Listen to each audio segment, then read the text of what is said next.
Usually when we talk about computer memory, there is this comforting expectation of simple, rigid math, right? Right, yeah. It operates a lot like a digital filing cabinet. Exactly. You save a 1 megabyte text file, it takes up exactly 1 megabyte on your hard drive, and the computer just points to it and says, you know, there it is. Yeah, it acts as static storage. The computer processor doesn't have to actively, think about the document to hold it there in the background. It just rests on the disk. But then you step into the world of large language models, and suddenly that pristine filing cabinet turns into, well, a burning furnace of computation. Oh, absolutely. When you ask an AI to read a massive document, it doesn't just store it on a shelf somewhere. It has to actively hold every single word. Right. And not just the words, but the complex mathematical relationship between every single word in its active working memory. Which is just wild when you think about the scale of it. And that brings us to our mission for this deep dive. Yeah, we have a lot of ground to cover today. We really do. Welcome in to you, the learner. We were taking the stack of sources you sent over, which is a really interesting mix of your personal notes, some recent industry articles, and at the center of it all, a highly technical research paper. Titled End-to-End Context Compression at Scale. That's the one. Our goal today is to extract the most important nuggets from this material and figure out how researchers are solving, honestly, one of the absolute biggest hurdles in artificial intelligence today. The memory limits of LLMs when dealing with massive amounts of text. Exactly. Okay, let's unpack this. Looking at the industry articles you included, they keep referencing something called the KV cache as the root of the problem. Yeah, the KV cache is the big bottleneck. Right. And if I ask a model to read a 1,000,000-word document, it creates this cache, but the mechanics of why it's so heavy are, well, a bit opaque. Well, to understand the solution this paper proposes, we really have to look under the hood of why the current architecture is failing. KV stands for key value. Okay, key value. Right. When an LLM generates a response, it predicts the next word based on all the previous words. But doing that calculation from scratch every single millisecond for a 1,000,000-word document, that would take forever. Because it's doing complex math on every single word every time it generates a new syllable? Exactly. So to save time, the AI stores the mathematical representations of all those previous words in the KV cache. I always try to visualize this stuff. Is it helpful to think of the key as sort of like a label or a routing tag? A routing tag, yeah. Like, it's telling the AI what this piece of information is, and the value is the actual heavy semantic meaning, like the meat of the word. That is a perfect way to visualize it. The system uses the keys to quickly search through the memory and the values to actually construct the next thought. Make sense? But the underlying issue is that this KV cache grows linearly. Every single new token or piece of a word adds a new key and a new value. So if you double the context length, you completely double the memory footprint. Precisely. By the time you reach 1,000,000 tokens, the physical memory required to just hold that cache is so massive that the GPUs, the graphics processing units running the math, they literally run out of space. So the industry's temporary fix, according to your notes, has been to try and compress that cache by just throwing things away. Yeah, KV cache eviction. Right, like the system decides, oh, the AI probably doesn't need to remember the word "the" in paragraph 4. Let's just delete it to save space. That's the idea, but the sources highlight 3 massive problems with this approach. First, you are inevitably degrading the model's intelligence because you are dropping context. You can't just delete words and expect the nuance to remain perfectly intact. Exactly. Second, to even know what to delete, the model still has to read the entire massive document first anyway, which takes huge amounts of time and compute. Oh, right. It still has to process it to evaluate it. Yep. And third, deleting random memory entries across different parts of the AI's brain completely breaks the highly optimized processing engines. Like VLLM. Right. The engines tech companies use to serve these models in production. Exactly. It just doesn't play nice with the hardware. Evicting the KV cache seems basically like trying to summarize a sprawling 1,000-page fantasy book by just tearing out pages you think you won't need later. That's a great analogy. I mean, you are entirely bound to lose the plot. And the researchers behind our main source paper recognize that exact flaw. And this is quite a team, by the way. Oh, it's a powerhouse. What's fascinating here is that they brought together researchers from NYU, Modal Labs, University of Maryland, Princeton, Columbia, Harvard, Lawrence Livermore National Lab, and FAIR at Meta. That is a serious lineup. It is. Yeah. And instead of tearing out pages, they take a completely different route. They've trained what they call Latent Context Language Models, or Right. LCLMs. LCLMs got it. And they achieve this using what they call soft token compression. Okay, soft token compression. I see that term all over the paper, but we need to ground it. Yeah. How does a soft token actually differ from a normal word? We have to look at their encoder-decoder architecture. Think of the decoder as your standard massive AI model. The main brain that answers your questions and writes your emails? Exactly. The encoder, on the other hand, is a smaller, separate neural network acting as a highly efficient speed reader. Okay, a speed reader. Right. Instead of feeding a million raw words directly to the big brain, the smaller encoder reads chunks of the text and squishes them down into a much shorter sequence of continuous, dense mathematical embeddings. And these dense embeddings are the soft tokens. Exactly. So instead of dropping information entirely, the encoder is synthesizing the raw text into a much denser, almost alien language that only the AI understands. Yes. And then the big brain reads those soft tokens instead of the raw text, saving a ton of space. That's the genius of it. But if this is so vastly superior, why wasn't everyone doing this a year ago? I mean, it sounds so logical. The hurdle that has stumped the field for a while is that if you just bolt a brand new encoder onto a pre-trained LLM, they do not speak the same dialect. Ah, a language barrier. Huge one. Past attempts to do this caused severe degradation. The base LLM would suddenly lose its general capabilities. Like it would forget how to format code or fail at basic logic. Exactly. To fix this, the researchers realized they couldn't just guess at the architecture, they had to strip everything down to the studs. Right. They built a clean room environment to run a massive science experiment entirely from scratch. They took a relatively small 0.6 billion parameter model and tested every single architectural choice to see what built the absolute best compressor. They really did. And for you listening, a parameter is basically a tuning knob or a synapse in the AI's brain. So 0.6 billion is actually quite tiny and lightweight in the AI world. Right, which makes it perfect for running thousands of rapid tests. They needed to isolate the variables. So what were they testing exactly? Well, one of the first things they tested was different pooling operators. Pooling. That's how they group the words. Exactly. Pooling is the specific mechanical method of how you group the raw words together to compress them. They looked at token-based pooling, for instance. How does that work? You append a special end-of-sentence token and use that specific token's mathematical state to summarize the whole chunk. Okay, what else did they test? They also tested concat pooling, where you literally stack the mathematical states on top of each other. Like stacking blocks. Yeah. And finally, they tested mean pooling, which is taking the mathematical states of all the words and averaging them together. Okay, so what does this all mean? Because I have to push back here on the mean pooling idea. Oh, really? Yeah, averaging the text together sounds like a terrible idea on paper. How so? Well, if you average the text of, say, a highly specific legal contract, wouldn't you just blur all the specific clauses and numerical details into a fuzzy, useless mess? Why does that actually work? I know, it feels incredibly counterintuitive when we think about averaging normal numbers. But we have to remember how high-dimensional geometry works in neural networks. Right, they don't think in simple numbers. Exactly. These models map words into a massive mathematical space with thousands of dimensions. In that kind of space, averaging vectors doesn't destroy the unique coordinates. It doesn't. No, it actually captures the semantic center of gravity of that specific chunk of text. Oh, wow. And the cleanroom tests proved this definitively. Mean pooling drastically outperformed token-based pooling. Really? Just averaging it out one. Yeah.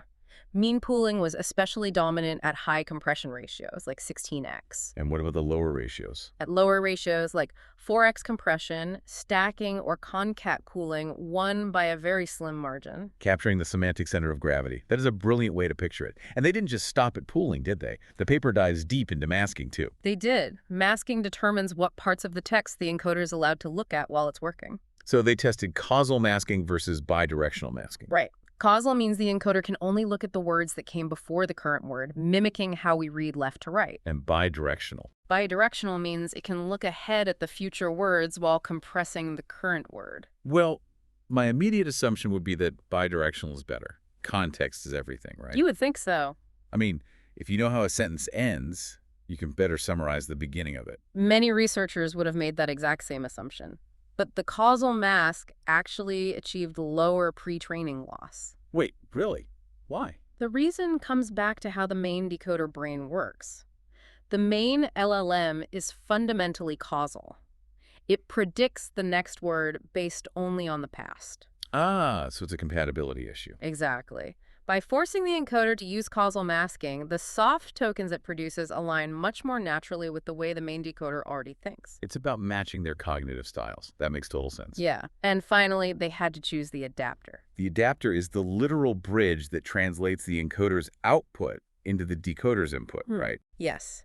The cleanroom tests showed that a simple MLP, a multi-layer perceptron, or feed-forward neural network, was much more efficient and effective than a complex attention-based adapter. So out of this massive cleanroom experiment, their ultimate optimal setup was born. Exactly. An MLP adapter, causal masking, an encoder window that processes 124 tokens at a time, and mean pooling for high compression.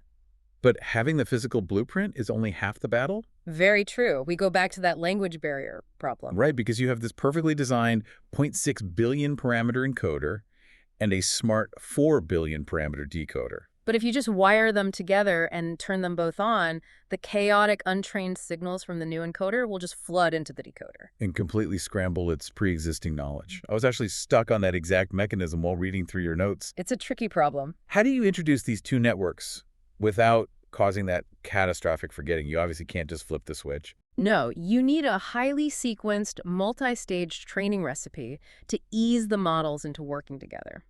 The researchers used a 4-stage approach over a staggering 350 billion tokens of data. 350 billion. Unbelievable. So what's the first step? Stage 0 is called adapter warm-up. In this initial phase, they freeze both the encoder and the decoder. Freeze them.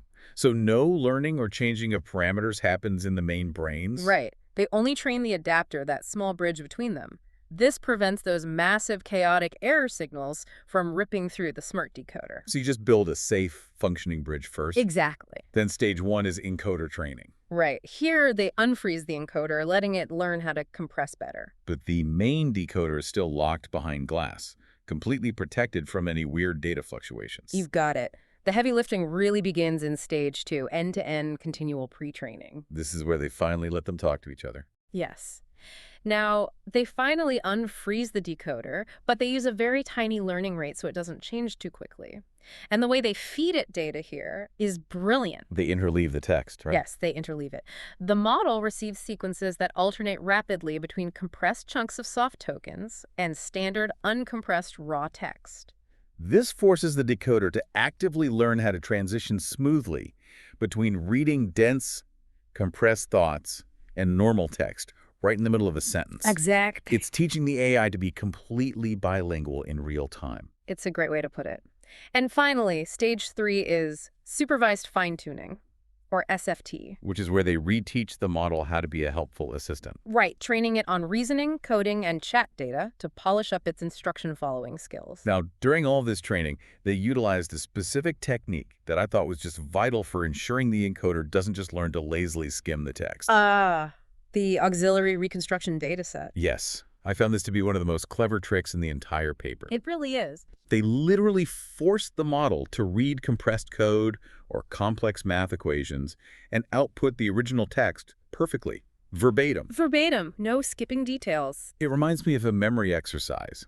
It's like forcing a student to not just summarize a lecture in their notebook, but to actually memorize exact critical quotes to prove that their personal shorthand is perfectly accurate. That's a perfect analogy. If the model can reconstruct the exact Python code from the squished soft tokens, it proves beyond a doubt that those soft tokens haven't lost any of the vital details. Which is huge, because that absolute preservation of detail is what allows LCLMs to do what they do next. Yeah, right, because all of this cleanroom architecture and multi-stage training is just theory until it hits the benchmarks. And when the researchers finally tested it, the model essentially smashed the existing Pareto frontier. It absolutely did. And for you listening, the Pareto frontier is basically the absolute optimal balance you can strike between competing limits in a system. Yeah, in AI, you are always juggling speed, memory, and accuracy. Usually, if you want more speed, you have to sacrifice accuracy. But LCLMs kind of just took that whole curved boundary and shoved it forward improving everything at once. They really did. They ran the model through intense context stress tests like ruler, long bench, and long health. Let's talk about the speed first, Okay, the primary metric here is time to first token, or TTFT. which is crucial for user experience. Yeah. I mean, if you ask an AI a question about a massive document and it sits there thinking for 30 seconds before typing the first word, you just assume it's broken. Oh, completely. The LCLM compression is incredibly fast because the smaller encoder processes the massive input text in batch forward passes. Handling up to 131,000 tokens at a time before the heavy decoder even wakes up. Exactly. I really want to highlight why that batching matters so much. GPUs, the chips running these models, actually hate doing tasks sequentially, one by one. They are not designed for it. Right, but they absolutely love parallel processing. By feeding the encoder 131,000 tokens in a single massive batch, the GPU can crunch the numbers simultaneously. Which is exponentially faster than the main decoder trying to read it word by word. It's like having an army of speedy assistants pre-read the entire library for the CEO, rather than making the CEO read every single book page by page. Exactly. And the memory efficiency is equally staggering. How so? If you look at the graphs in the paper charting peak GPU memory usage, baseline methods start ballooning instantly. They completely run out of physical memory, around 500,000 to 1 million tokens. The GPU just crashes. Yep. But for the LCLM, the peak memory curve stays remarkably flat. Because the encoder is processing the text in those fixed-size chunks, its memory footprint never explodes. Right. It compresses the data and passes such a small, dense sequence to the main decoder that the decoder barely breaks a sweat. Here is where it gets really interesting for me, though. Yeah. You would naturally assume a compressor is only good for long, sprawling, repetitive documents. Think of legal briefs or endless server logs. Exactly, where there's a lot of fluff and filler words to cut out. But they tested this architecture on something called GSM-8K. Ah, yes. Those are grade school math word problems. And math word problems are incredibly short and ridiculously dense. Every single word and number matters. Absolutely. If the prompt is, if train A leaves at 5 p.m., you cannot just compress away the 5 or the p.m. No, you'd fail the test. But even at 16x compression, which means the encoder is literally removing 93.75% of the raw input tokens, the LCLMs maintained high accuracy on these math problems. It's incredible. It completely shattered the assumption that compression implies skimming. It proves the encoder is preserving dense, critical logic. And that preservation brings us to the ultimate application of this technology. If the model is this good at holding and compressing massive amounts of dense logic without losing the plot, we have to look at how we deploy this in the real world. Right. How does an AI agent actually utilize this compressed memory to do work? This takes us into section 5 of the paper, the expand tool, or agentic scaffolding. I love the term scaffolding here because it paints a picture of building a supportive structure around the AI to let it interact with its environment. Consider a real-world software engineering problem. You want an autonomous AI to fix a bug in a massive million-line code repository. Daunting task. Very. Traditionally, agents rely on keyword searches to find the relevant file. But what if the bug report says the dashboard login flow is broken, but the actual bug is buried deep in an indirectly called entitlement module that never once uses the words dashboard or login? The keyword search completely fails. Yep. The AI is essentially blind to the problem because it doesn't know the exact magic word to look for. Exactly. With an LCLM, because of that flat memory curve we discussed, you don't need to search at all. You just feed the entire compressed code repository into the agent's working context all at once. Yes, the agent suddenly has global visibility of the entire system. But I'm thinking about the mechanics of writing code. Okay. 16x compression, even if it's brilliant at capturing the semantic center of gravity, might not have the literal exact character-by-character syntax needed to actually rewrite the buggy code. That's a valid concern. I mean, if it's looking at soft tokens, it can't see where a specific semicolon goes. Right. And that is exactly why the researchers gave the agent a specialized tool. They gave it the expand tool. So how does that work? The agent is given the global 16x compressed context where every single chunk has a numerical ID. It analyzes the entire system holistically, realizes, the logical error is happening somewhere in chunk 42. Okay. And it calls the tool expand 42. And what happens then? That specific 512 token segment is then instantly unzipped and dropped back into the agent's context as raw, perfectly readable text. Oh, wow. It's basically like giving the AI a drone to fly over a massive, dense forest. Yeah, I exactly. can see the whole layout at once because of the compressed context. It spots a weird, discolored patch of trees from high above, and then it uses a telescope, the expand tool, to zoom in perfectly on one specific branch to see the exact structural problem. It creates a brilliant synergy of broad global visibility and precise local action, and the results in the benchmark speak for themselves. On the ruler benchmark. Right. Yes. On the challenging needle-in-a-haystack retrieval tasks within the ruler benchmark, this agentic method substantially improved performance. That's fantastic. In some settings, it matched the accuracy of an uncompressed model, but with vastly superior efficiency. It gives the agent the ability to skim globally to find the neighborhood and read locally to fix the house. Bringing this all together for you listening, why does this fundamentally matter to your workflow? It's the practical application. Exactly.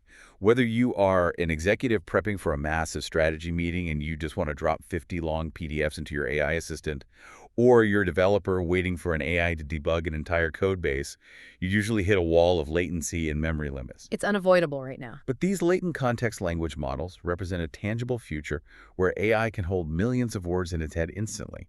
It makes AI cheaper to run, infinitely faster to respond, and it does it without forgetting the fine details. It completely changes the scale of the problems we can ask AI to solve. It really does. And looking even further down the road, the authors of this paper leave us with a deeply provocative concept in their conclusion. Oh yeah, this part blew my mind. Throughout this entire deep dive, we have only been talking about compressing the input, the text you, the user, give to the AI.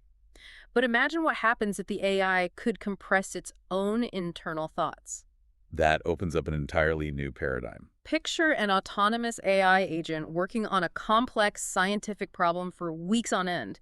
It is generating endless chains of thought, observing tool outputs, compiling history. Eventually, its own internal monologue will max out its context window and it'll just crash. Right.